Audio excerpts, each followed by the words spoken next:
on your health, actress and model Brooke Shields is opening up about a recent health scare that landed her in the hospital.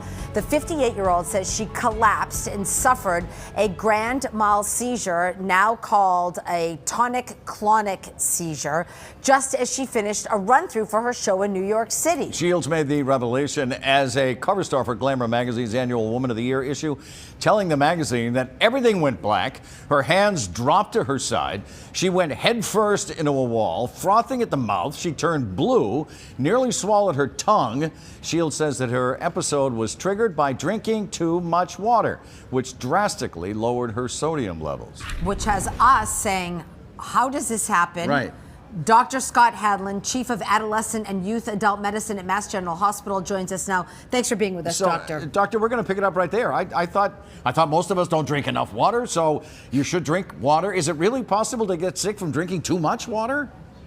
Yeah, it absolutely is possible, and it's scary stuff. So this condition you mentioned, hyponatremia, hypo means low, and natremia means salt levels, low sodium levels. And, you know, our bodies are finely tuned to have the right balance between salt and water in them. If you think about making a pitcher of iced tea, for example, you want to get the ratio right of the powder and the water. And if somebody drinks too much water, they basically make that iced tea, or in their body, their blood, too dilute.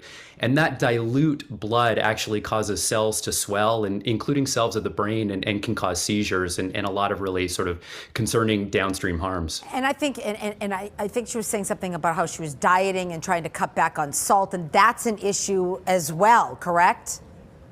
That's right. Yeah. So that's the idea that you're not adding enough powder to that iced tea, right? You don't have enough of the salt in your blood, so that when you do add water, things just get too dilute. Okay, doctor. So what should people look for? Let's talk about symptoms. What should people be aware of?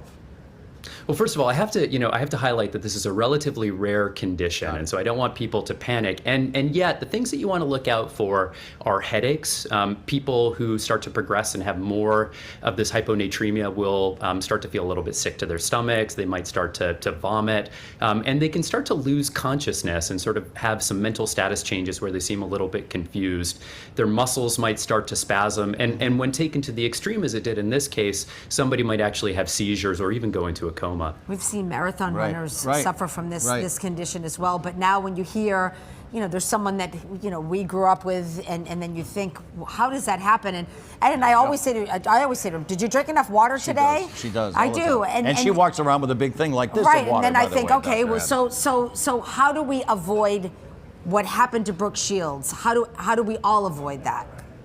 I mean, I think the simple, straightforward message is everything in moderation, right? So try not to do things to the extreme. When you are drinking water, 1 to 2 liters of water per day, you know, 8 glasses of water a day is about the right amount for most people.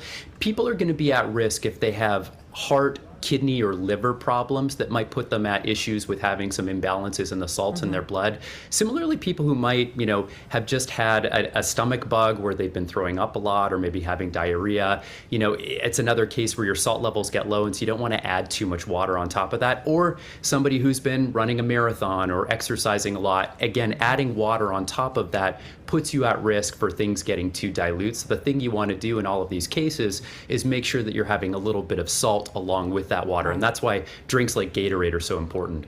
All right, Dr. Hadland, thank you so much for joining us. We appreciate it. Stay well.